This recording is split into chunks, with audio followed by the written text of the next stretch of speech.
Water makes up 70 to 90% of the human body, including 95% of blood plasma.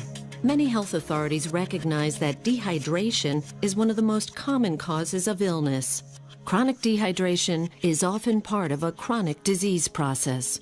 Healthcare costs are spiraling so quickly that the Healthcare Financing Administration predicts that by 2030, Americans will pay over $16 trillion per year.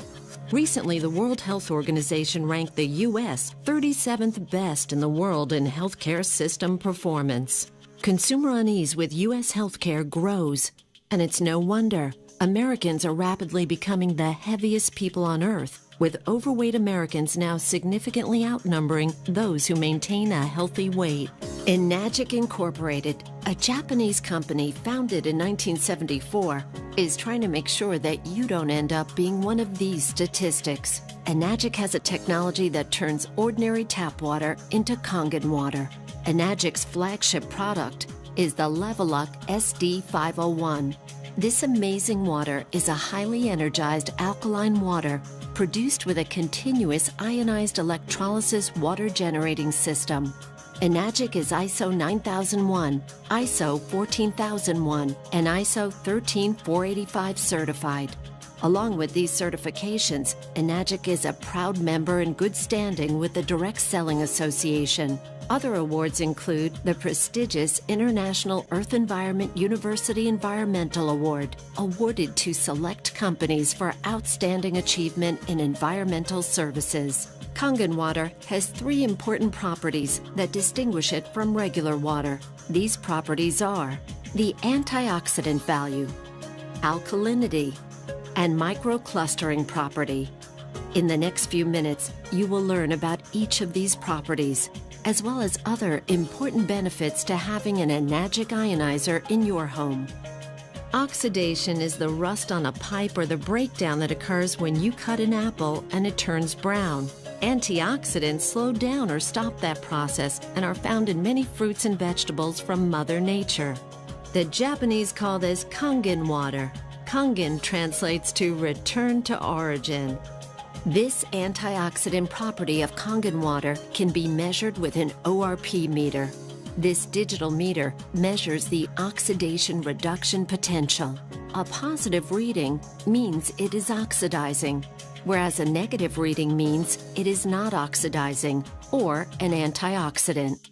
Let's look at the ORP values of some of the most popular beverages on the market today and compare them along with Kangen water.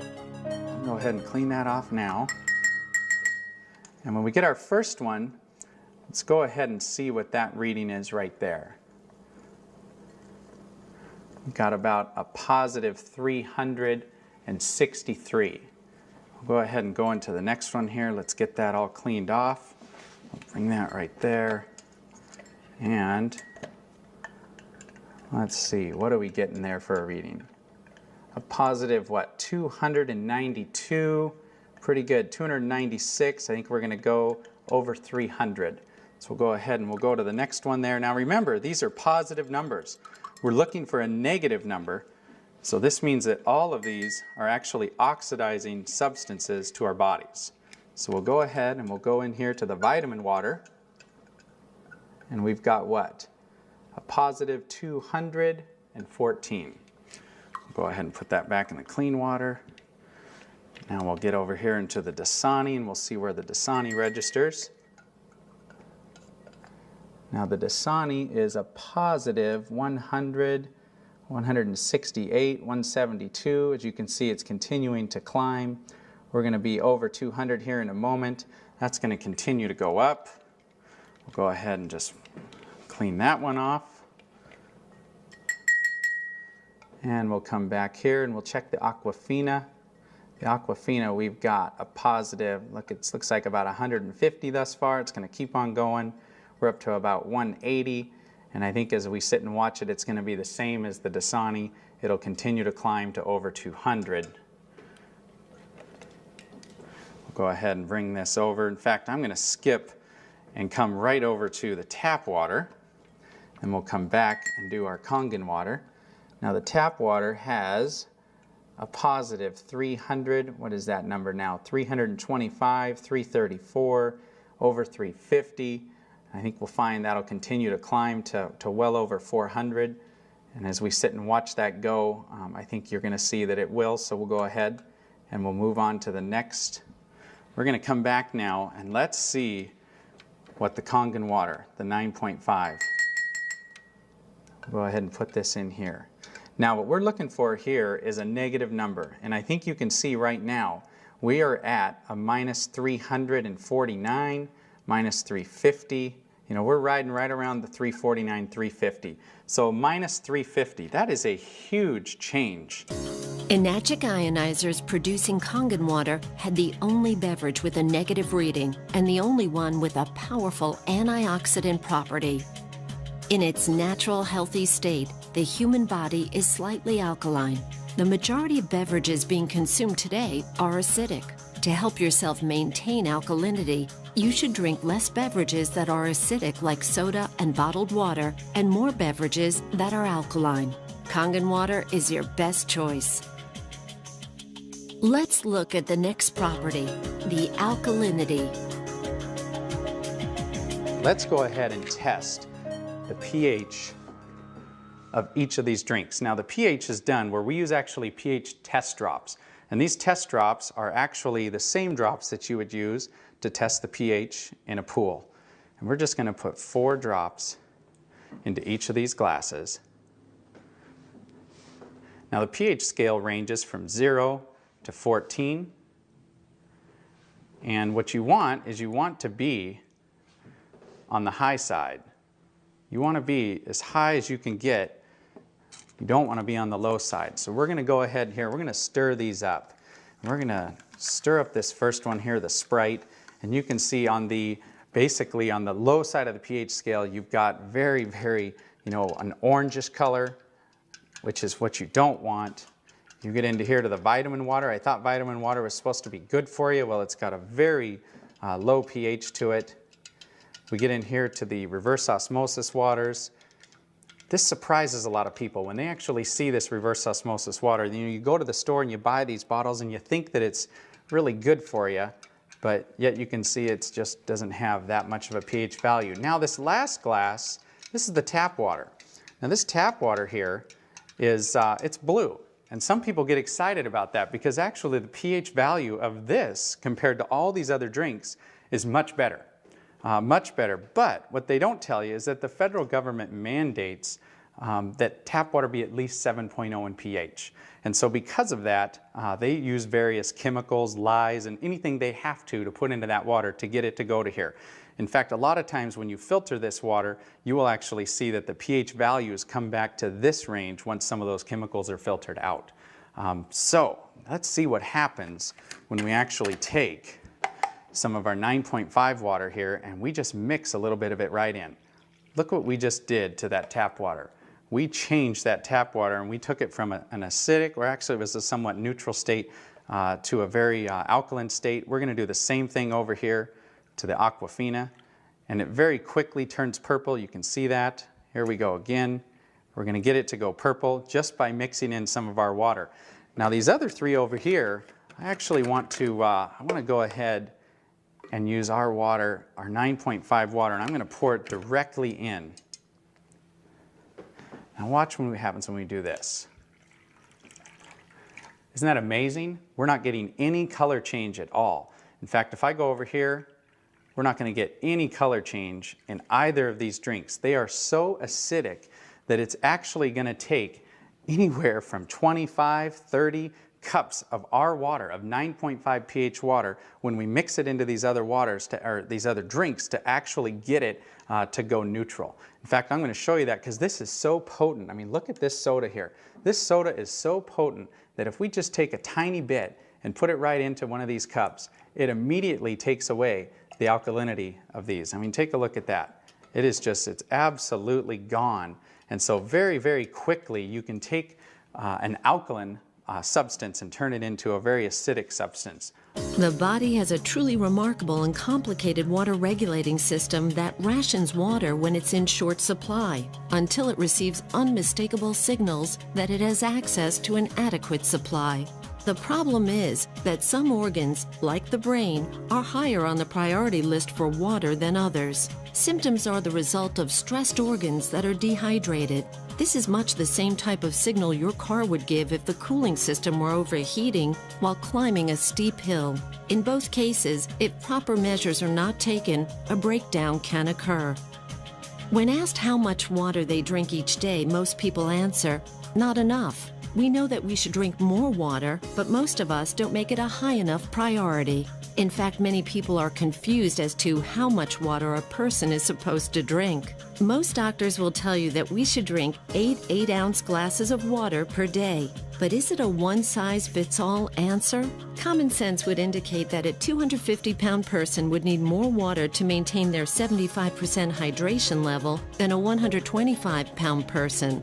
And what about someone who is very physically active or someone who works in a hot climate versus a person that is sedentary and perhaps stays indoors the majority of the time? Researchers have discovered that the most consistent trait of long-lived clusters of healthy people on the planet is the water that they drink. In his book, The Water Puzzle and the Hexagonal Key, Mu Shixan, PhD and one of the foremost water authorities in the world, states, hexagonal water is energetically more powerful. It is the obvious biological choice. Kangen water has some of the same properties as hexagonal water. A regular water cluster does not absorb as quickly or as easily as a smaller Kangen water cluster. Kangen water is more readily absorbed by the body and allows for better hydration. This smaller cluster is also why Kangen water tastes so soft and silky. Let's demonstrate the microclustering property of Kangen water. Now we're going to make tea, or attempt to make tea, with a water that is not, it's not hot. We're not going to allow this to steep. It's just a room temperature water. And now I want to make some tea with our 9.5 water. Kangen water 9.5. So we're going to go ahead and run us here another quart of our 9.5 water. We're going to give that first tea just a little bit of time. We're going to let it attempt to make tea from that reverse osmosis water. Remember what we talked about. Reverse osmosis water is what the Japanese call a dead water. It doesn't have any minerals in it at all. And in fact, when you put that water into your body, it can actually deprive your body of some of the essential minerals and nutrients that it has in it, because water, like anything, will balance itself out when it goes into your body. So now we'll just go ahead and take this cup here, and we're going to pour a cup of tea with our water. And I think you already see what is happening here. We have got tea. What I want to do is I want to give this one a little spin. We'll give this one just a little spin here. We'll just stop. Look at that. You've got two different cups here, same tea bags. One is obviously having a hard time making anything, and you've got this one here which looks like a perfectly good cup of tea.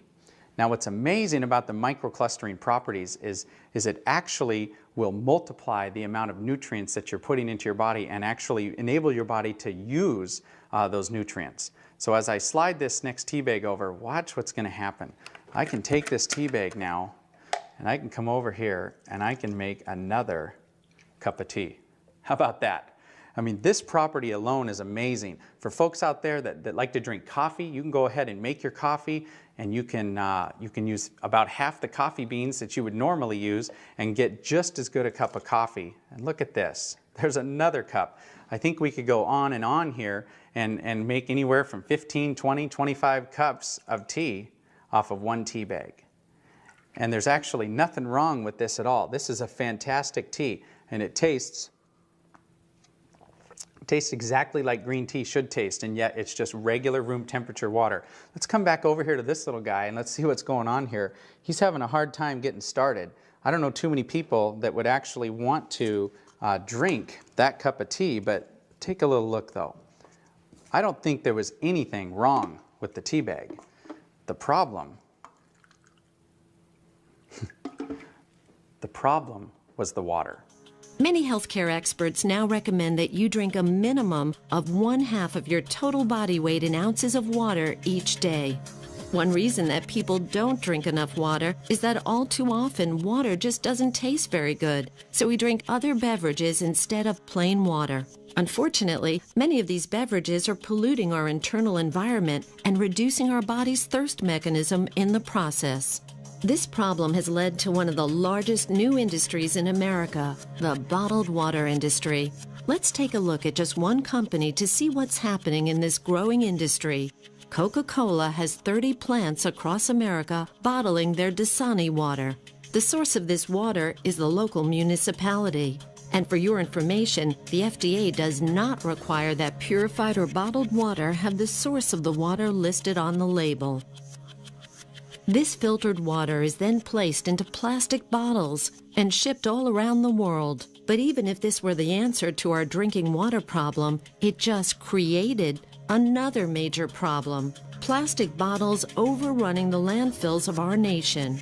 The bottling companies want us to believe bottled water is the answer to our water problem, so that we will continue to buy it. Bottled water has now become the second largest beverage segment behind soft drinks. Bottling companies are even trying to make consumers believe by having the word water on the label somehow makes it good for you. Having an enagic ionizer in your kitchen when you're preparing food will transform your meals from ordinary to extraordinary. From washing your fruits and vegetables, cooking, baking, preparing soups, and more. When you cook with Kangen water, it will bring out the flavor of all your ingredients. You can also remove chlorine from your water and keep it out of your food as well. Everyday Kangen. Let's prepare some vegetables and take a look at what's being found on our food and in our water. In this jug, we have an 11.5 pH water that comes out of the machine. When we come over here and we set it at the 2.5 setting, we actually make an 11.5 water. And just to show you what it looks like any other ordinary water. What I'm going to do here is I'm just going to go ahead and fill that first cup up. Just pour that right there. And now for the second tomato cup, what we're going to do is I'm just going to go ahead and use just some regular bottled water, because I think a lot of us are starting to learn. I mean, it doesn't take a genius to see what's being talked about in the news, all the different chemicals that we're finding in our tap water. And so now let's remember that this one on the left, we're going to set this right here. In fact, I'm going to put this jug right here so we remember. And this one on the right, we're actually going to test the chlorine, the amount of chlorine that we have in this tap water. So we'll put 4 drops there. We'll go ahead and stir this up. And that yellow color, you can see, is a ton of chlorine. That is a lot of chlorine, and of course that chlorine's put in there, I guess, to protect us, but I certainly don't want to put this chlorine into my body. But here's what happens when we go down to the store and we buy a fruit or a vegetable or whatever it is, and we decide to wash it off. We would normally put that right under the tap. Well, we're going to show you what happens when you do that. Now we're just going to give this a little stir, just like we would. And if you do that, watch what happens here.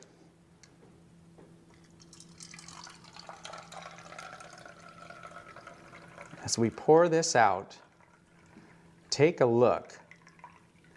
What happened to that yellow chlorinated color? You know what happened. It's gone. The reason it's gone is it absorbed right into the onions, which now, of course, we're going to eat. I just put more chlorine drops in there to see how much chlorine's left in that water, and there's none. So let's go back now to these tomatoes, and let's see what's happened. Get a couple more glasses here, and let's go ahead and take a little look here. This is what the Dasani. Reverse osmosis water is in a lot of homes. People have these filter systems that are built right in, and basically they do it because they think that that water is very, very good for you. Now, what did we wash off of these tomatoes with that water? I think you can tell it doesn't look like much. That looks like regular old clean water. We'll come over here. Now let's see what we washed off of this first set of tomatoes. Look at that water.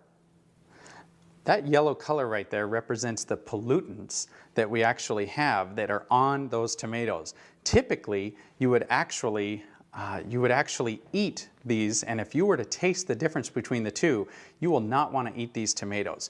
I think everybody knows that as you mix water and oil, they don't mix. Just like we've been taught in school, everything we've ever been taught, that's exactly what happens is they don't mix. The oil just floats right to the top. But what's pretty amazing about our water is that you've got, we'll take some more of this 11.5 water. This water has cleaning powers that are so amazing that you can actually, when it comes to cleaning those tomatoes, as we saw, it took everything off of those tomatoes. Most of the herbicides and pesticides today are oil-based. So anything that they're putting onto our foods, they make it oil-based so it doesn't wash off when it rains. It makes sense. But when we take our 11.5 water now and we actually pour this into olive oil, look what just happened. That is completely emulsified right in the cup. That's amazing. There's chemists out there that say that's impossible. That shouldn't happen. But look at that. We just emulsified this oil. Talk about cleaning properties. Talk about being able to clean your shower or clean the car or clean anything greasy. You know, if the kids go out and get something on their clothes that they shouldn't have, you're going to be able to cut it and break it down. But this oil, you know, it represents the gunk and the junk in the body. And look at how if we put the right water into our body by putting a high pH water in our body, we can actually take this right out of it. You just saw the 11.0 pH strong Kangen water that is used for cleaning, not just in the kitchen, but in the rest of the house as well. It can break down grease and oil, and it is a great stain remover. While the machine is producing 11.0 pH water, it simultaneously produces 2.5 pH water. The 2.5 strong acidic water is environmentally green. You can use it for personal hygiene and toxic-free cleaning. Many people are concerned with the many chemicals being used in their homes, and this water can help reduce, if not eliminate, those toxic chemicals completely from your home. There are 3 settings for Kangen water: 9.5 pH, 9.0 pH, and 8.5 pH. Depending on what pH level you want to drink, you simply press the keypad on the front of the SD501, and your desired level of pH water will be produced. There is a clean water setting, 7.0 pH for taking medications. The beauty water setting produces a water for skincare, bathing, and numerous other personal hygiene uses. With an SD501 on your counter or hidden under your sink with the under-counter model, you'll be amazed at how many chemicals you can remove from your home. You will be able to consume Kangen water on a daily basis and help the environment by no longer drinking bottled water. Make your home a cleaner and safer place to live. Change your water. Change your life. Start drinking and using Kangen water and experience the difference for yourself.